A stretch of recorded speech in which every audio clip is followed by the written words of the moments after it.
Buenas, Lord Arba. Hoy hablaré sobre las plantas y las flores que crecen a los costados del río. Today I'm going to talk about the flowers and the plants that grow by the sides of the river.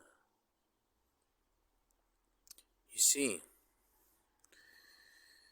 there is a cycle of water, and with movement there is life. When the water flows, so is the case, and such is the case of life. The plants that grow by the side of a river are very important.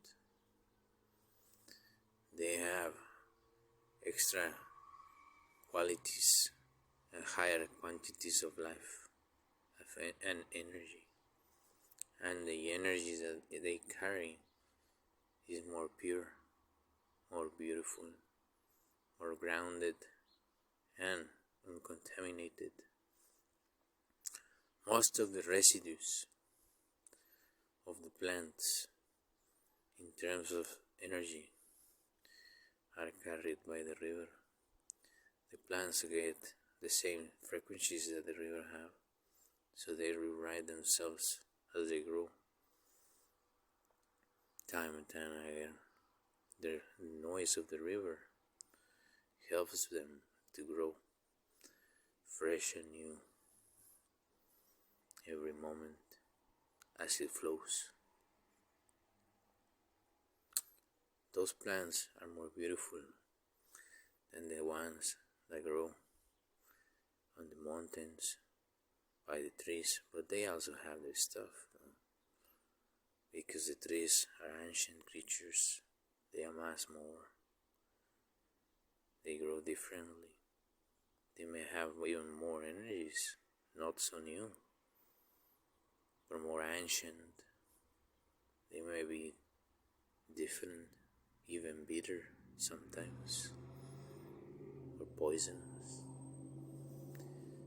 Back to the river. The river will always have some kind of plant that is edible, always.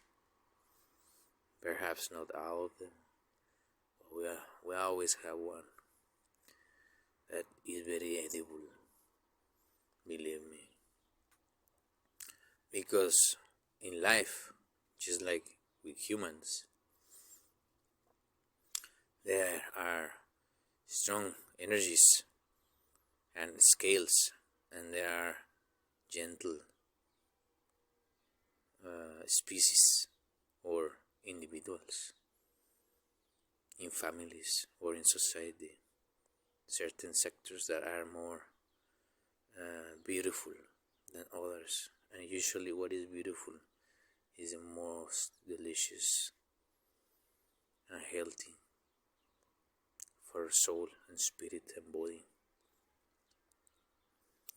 What isn't is not, only for wild savages and cannibals and stupid idiots that depend on brown.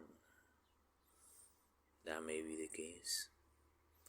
So, when it comes to the river, you will always find one species of plants that is very beautiful and edible, and perhaps not sweet, but near sour, just refreshing.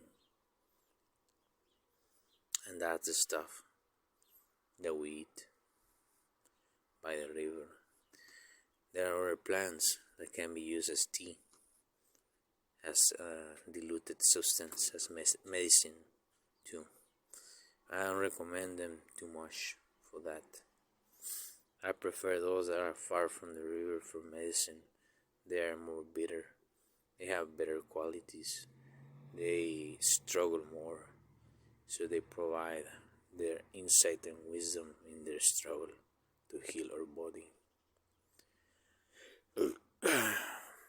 So yeah, the flowers by the river are beautiful too. They have, most of the time, lively colors. Very lively colors. They are not like those that are far from the river, which usually don't have lively colors. They have sometimes pure colors, not so lively, and sometimes very darkish or opaque colors, not very lively most of the time. And that's how it is, when it comes to plants, rivers, and mountains. Now, berries sometimes can be found by the river too, but it's usually a little bit farther from the river in the woods that you find them. It depends. You can find everything everywhere sometimes, but the taste is different depending on the ground where you find it, how it grew, the energies around it, many stuff, you know. And that's what I want to say about plants and flowers by the river.